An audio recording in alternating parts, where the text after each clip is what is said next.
Hi, this is Scott Garibay, and today we're going to be talking about Big Thor from Avengers Endgame and identity politics. All right, so a couple warnings before I get going, right? So warning number one, spoiler warning for Avengers Endgame. If you haven't seen Avengers Endgame, there's going to be spoilers for Avengers Endgame in this content. Warning number two, I'm going to be talking about identity politics. This is a very tricky, touchy subject. I am aware of how much investment people have in this topic, and so I'm going to proceed very carefully, very kindly, and very respectfully. That's my intent.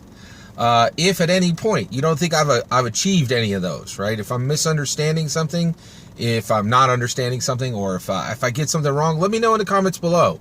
I'm a learning, thinking individual, and I want to have my thinking and my what I believe to be correct, right? So if you know better than me, let me know in the comments below.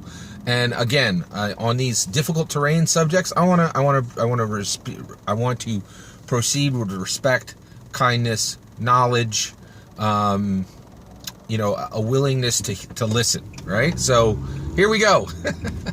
All right, so I saw Avengers Endgame with my son and my daughter, my youngest son and my youngest daughter, and boy, we had a blast. Boy, that movie was amazing. We just had so much fun. Absolutely loved it. It was a wonderful end to the road of 21 movies in front of it. It was the 22nd Marvel movie, and it was just tremendous. We loved it. So I'm watching Avengers Endgame, and Big Thor shows up, right? So Thor's packing 150 pounds extra, and he's big now, right? Now, when I use the term big, more cruel people would use the term fat. That's what I mean. So I'm going to use the term big. I think it's a better term. But some people would use that other word that I just used. So that's what I mean as I'm going forward. All right. So Big Thor is there, and I kind of lean over to my daughter in the movie, and I said, "Hey, I could finally cosplay Thor." We both chuckled, and I, but then when we left the movie, I thought a lot about Big Thor, right? I thought a lot about Big Thor. It's a mixed bag. Actually, I'm really glad that Marvel put Big Thor in the movie, and the reason why is we all want to see ourselves on screen, right? I'm a big guy. I have extra pounds, without a doubt, right? And so, I feel like I have standing to speak on Big Thor because I'm big myself, and I've been big since I was about 22, right? I was thin and kind of what you would call a normal size, or what some people would call a normal size. Up until I was about, I would say 21, actually. And basically when I was young, my parents, they're real old school. I have wonderful parents. I could not have asked for a better upbringing. Every single thing I ever needed was supplied and far more, right? So, but my parents weren't really taught nutrition in the way that people are taught today. And they also really weren't, they were busy, they had a lot to do, and they also didn't really teach us, hey, you need to have a physical hobby, right? Now, and so basically I was eating the way I was eating when I was young. I didn't have a physical hobby, and so I got big. I mean, it was just math, right? And I didn't really know why, and I didn't know what to do about it, and and so today I'm still big, and I still eat foods I shouldn't eat, but the things that have changed is I eat less foods than I should eat. I eat less of the foods I shouldn't eat. I am trying to watch my weight, and I do take efforts in my nutrition to eat better than I am eating the day before. But there's absolutely choices that I should make that I don't make. That's a whole complicated story in itself, right? But the other thing that I have changed is I really do include a physical hobby. I'm really into bicycling. It's huge. It's a big part of my life. I've really kind of reorganized my life to include bicycling. I love it. I'm really passionate about it, and it's a change from when I was young. But those moderate changes I've made in my diet and that significant amount of exercise have not done enough to make me not big. So I'm big, just like Big Thor, right? And I pretty much look exactly like Chris Hemsworth, I'm sure, right? So, all right, got the beard, the whole nine, right? All right, so basically, let's talk about Big Thor, right? So when I look at Big Thor in Marvel's Endgame, right away, I'm really happy that Marvel put him there, because I want to see big people on screen, just like everybody else wants to see people that share their identity attributes, right? So we all have these identity attributes, Actually, not everyone. Some people have identity attributes which are attached to struggle. Okay, and that's what I'm talking about today. When I talk about identity politics, that's what identity politics is, in my opinion. When you have an attribute of your identity that has unfairly produced struggles in your life, right? And being big has, in my opinion, unfairly produced struggles in my life. People, without a doubt, treat people who are big differently. In fact, in many ways, I think it may be the last acceptable prejudice, right? Which is frustrating, right? And it is frustrating. So it was really interesting to see Marvel put him on screen and leave him on screen. As soon as I saw Big Thor, I was like, "Oh, that's cute. This is gonna get taken away right quick. Whatever magical effect is gonna happen, where's the treadmill scene where he's thin again? Because Hollywood will not allow a big character on screen if they're not if they're not there for humor purposes." And sure enough, Thor was there for humor purposes, and to Marvel's credit, they did not make him thin at the end of the movie. I thought that was incredible. I thought that was really, really interesting, right? And I liked it. I liked seeing a big character in the movie throughout the movie. It was really good. I was not so crazy about the fact that Thor was there for humor purposes. He was the humor source, right? And that's an old Hollywood issue, right? So I want to talk about like 4 specific things with Big Thor and identity politics, right? So basically, I have a mnemonic which is self-governing identity lessons, right? So let's talk about identity, right? So right now, identity politics involves everybody who's in the identity pool, right? Now that identity is an attribute or multiple attributes, if you're an intersectionality person, that have unfairly caused you struggles in the past, right? And the idea right now, Democrats are very concerned about identity politics, right? They want to speak to everyone. The idea is that they want to speak to everyone in that pool and say, we're here to help you. We're here to help you get liberties. We're here to help you be heard. We're here to help you in any way possible we can. We're here for you because at times politics, culture, and society have abandoned you. Right, so when I see Big Thor, there's so many questions that come up, and I'm going to pose these questions. I'm going to give answers where I can, but I don't have answers to all of these, right? So one, if you're big, are you in the identity pool, right? Like that's a really valid question in my opinion, right? Because right now in the identity pool, as I see it, right, here's the people who are in, right? And no one is questioning if these people are in. If you're a minority, if you're a woman, and if you are rainbow aligned, right? If you have a rainbow aligned identity, right?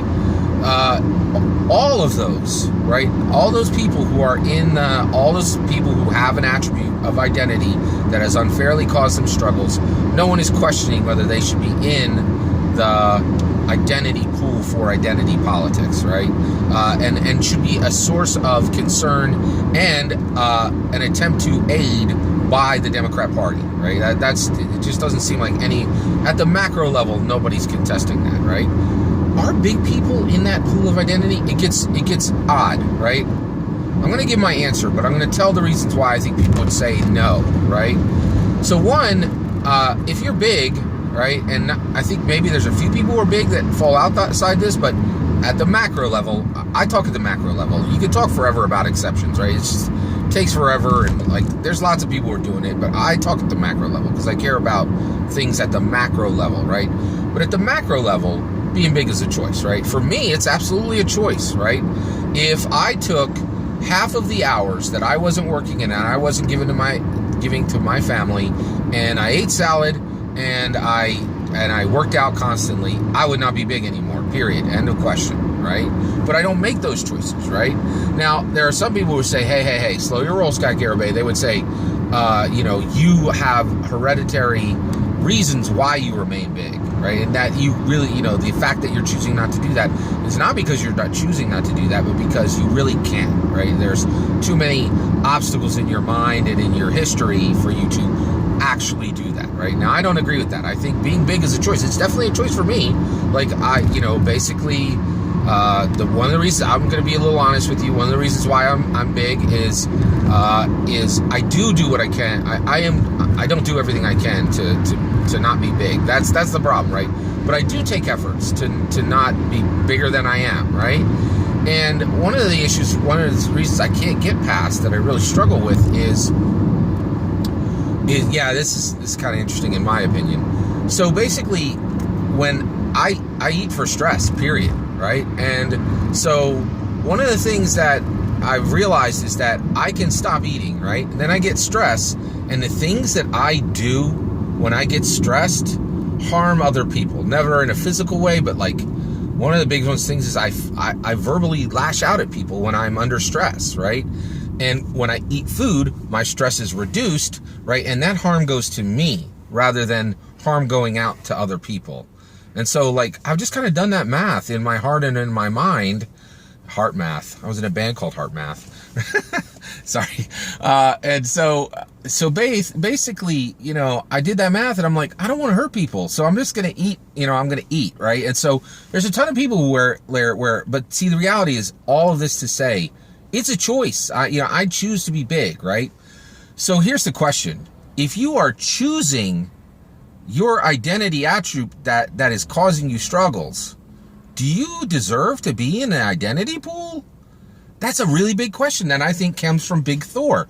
Because Big Thor, it was super clear. Super clear. Big Thor absolutely chose to be big, right? The reason he became big was, so at the beginning of the movie, he's super sad because he failed to stop Thanos from snapping his fingers and killing half the people in the universe. Then they catch Thanos, and Thor straight murders Thanos, chops his head clean off, right? And then just walks away from the Avengers. And when he does this, when he walks away from the Avengers as a murderer, right, he just goes into a shame spiral, right? And he drinks a lot and he eats a lot and he becomes big, right? He became big as a choice. He remained big as a choice, right? So that's the question. Like, do big people deserve a seat at the table among the identity pool that is aided within identity politics? Boy, that's a tough question. I'm going to give you my answer, right? I think this is the right answer. I think the answer is yes, we do. But we're last in line, right? So there are people who don't have a choice, right? Minorities don't have a choice. They're born that way, right? And like women, again, the idea, well, we're going to get there in a minute, but like for people who don't have a choice in their identity attribute. Okay. Oh, and then there's women don't have a choice. They're born as women, right? The last one, rainbow aligned, there's huge debate on this topic. Even within that community, there's a debate on this topic on whether they're born that way or if they choose that life, right? So I think for that last group, as I understand it, that question's still in the air for them, right?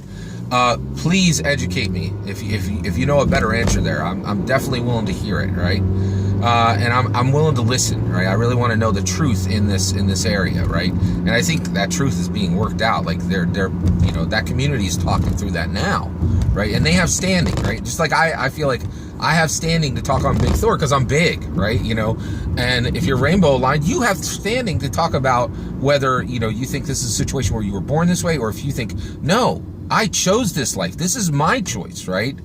And so that, and now let's talk about where it really gets complicated, right? What about the fact that now, as our technology grows and our culture changes, what about people who are going to decide to opt out of their identity? Already, the one in the middle, women, I have a good friend who is chosen to be a woman, right? And wasn't born a woman and now is, well, actually I don't know the answer to that question. I know it's incredibly complicated on whether someone was born a woman or not.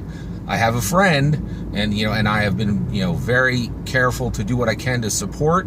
I probably could have done a better job in some ways, but probably did good in other ways.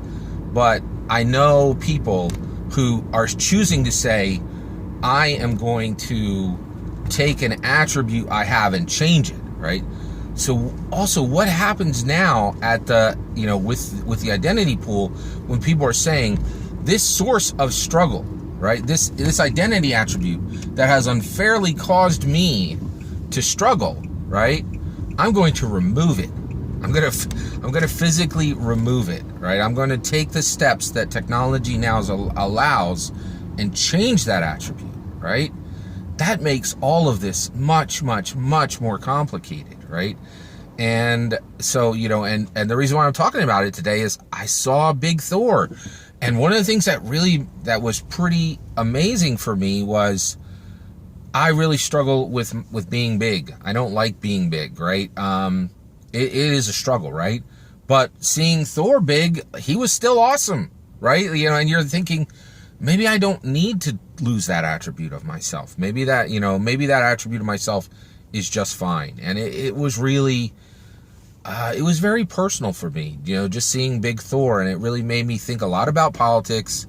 It made me think a lot about identity. It made me think a lot about myself. And one of the things that I will say is I am truly, I'm 100% behind Andy Yang. And I have incredible sympathy for him, because when he comes in 2020, he is going to have a ton of really challenging choices to make.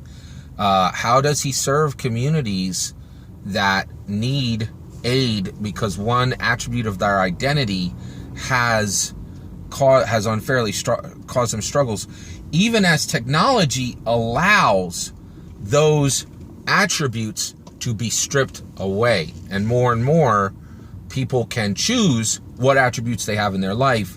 So the idea of, these people need to be aided because of these unfair struggles, when now we're in a situation where almost everything is becoming choice. That is incredibly complicated, right? And man, I'm a man of faith. I'm going to be praying for Andrew Yang, because I think that's going to be tough. I think that's going to be a very, very tough line to be fair to everyone, right? And it was a lot.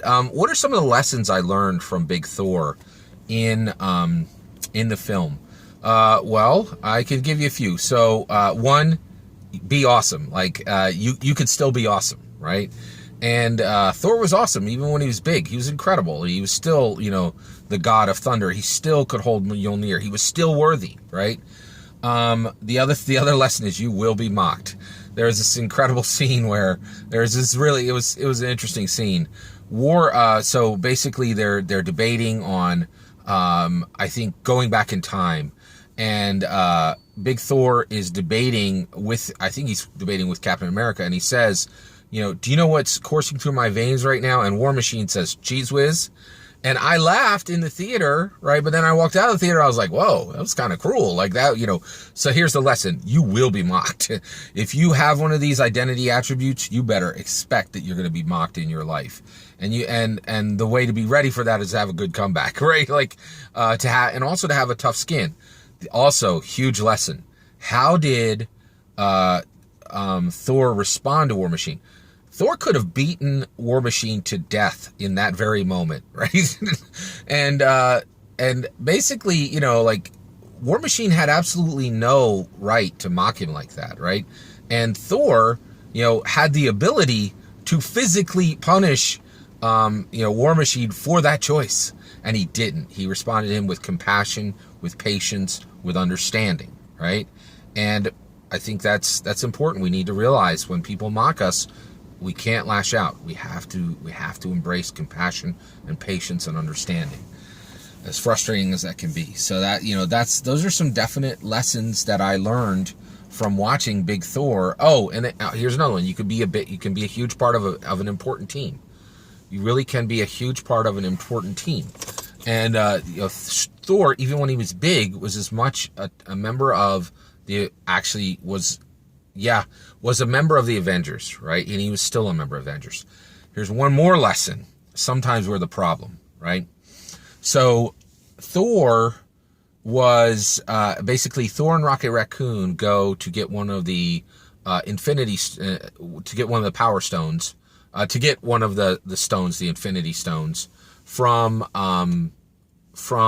Natalie Portman's character. I think her name was Jane Baker, I think. In Asgard. And so they go back in time. And Thor, his mission is to help Rocket Raccoon. He does not help Rocket Raccoon. He does a terrible job helping Rocket Raccoon. He is distracted, and he spends his time in the past talking to his mother selfishly, not helping Rocket Raccoon, giving Rocket Raccoon even more to do, right? And so sometimes we're the problem, right? So basically, if you're in that identity pool, right, you have had 9 chances out of 10, you have had way more struggles given to you than problems you've presented yourself. But sometimes we have to recognize when we are the problem, right? And sometimes we are, because we have been treated badly, because we have been mocked, because there are opportunities we've been denied, right? We can become bitter and we can become harsh to those around us, and sometimes we're the problem. That was a big lesson I learned from Big Thor in Avengers Endgame. It's a big one, right? So self-governing, identity, lessons, all right? So I've covered identity, I've covered lessons. Let's talk about government and self.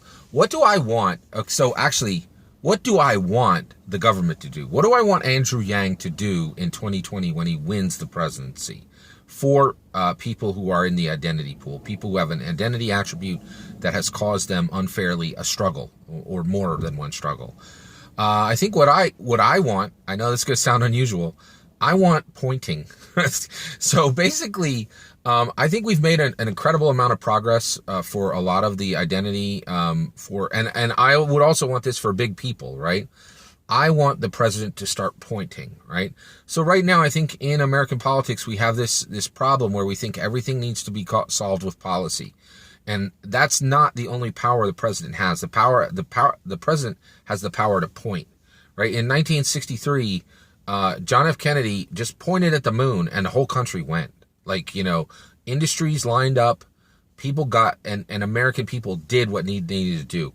So I'm a firm believer that the American president can say, you, the American people need to be more kind to this group, more respectful to this group, show more understanding of this group. When you do your hiring, do this. When you go to provide services, do this, right? And the president can't talk about it every day, but once a week, once a month, he can give a major speech that just points the right direction for the American people. The American people are strong. The American people are kind. The American people are respectful, right? Even at the macro level, at the majority level, I truly believe this. The American people are underestimated, but they need to be encouraged to do the right thing. They're like a toddler in many ways, right? And they need to be pointed in the right direction. And the president can do that. The president can point. And I want Andrew Yang to point. I don't want, really, that's the point. Like, that's what I'm saying is, don't spend $1 until you've tried to use pointing, right? And I think it's powerful. It's more powerful than we know. I think John F. Kennedy pointing at the moon and saying, go get it, in 1963 was one of the most amazing points in American politics. And I really want that from our president again. And it's one of the things that has frustrated me about Donald Trump is he is not pointing at anything beneficial for anyone who actually needs that information, right? And it's one of the reasons why I'm so excited to see Andrew Yang win in 2020 and why I'm doing what I can to spread the word of this amazing, awesome, wonderful candidate that we have and how much he can do for this country well beyond UBI. It's one of the things I know UBI is his main thing, but I am convinced Andrew Yang, he is a nesting doll, right? Like, UBI is just the outer shell. He's got 7 other layers of awesome within him, and I'm just so excited to see him as president. So I want pointing. And I know people are gonna. I can hear you now. I know people are gonna disagree with. They're like, oh, we need policy, we need money. Maybe, but first, let's do some pointing first. Like, let the American people, give them an opportunity to solve the problem first. We just saw this. You know who owns Notre Dame, right? The French government. You know who's going to fix Notre Dame and who just gave $1 billion? The French people, right? And that's the issue, right? Give the people a chance to act first before you throw money at a problem. I think that's really important, right? And then last is self, right? And then what can we do as people what is our response to this problem of being in the identity pool, right? Now, the advice I'm about to give, this is just for big people, right? And it's the only one I have standing to talk on. I am big, right?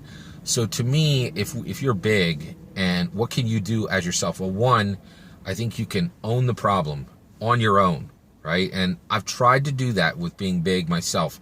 I have chosen bicycling on my own. I have chosen to eat half of what I used to eat, right? And it has given me significant progress, but not all the progress I've wanted, right? So, but I really feel like we need to own this problem for ourselves as much as so before we accept any aid from family, friends, or certainly from our nation, we have to say, I own this problem, right? And do what we can to address it. So I really feel like ownership of the problem is the first task. Okay, so let's kind of recap here, right? Incredibly touchy subject. I really did. I tried to be personal about this, come at this from my own perspective. I tried to be respectful and understanding of all the different groups that are in that identity pool who have an identity attribute that has caused them struggles. I think I'm in that pool, right? Like being big, I've had some struggles that I think were unfair that I had, but I'm last in line because I have more ability to change that than almost anybody else in any of those other groups, right?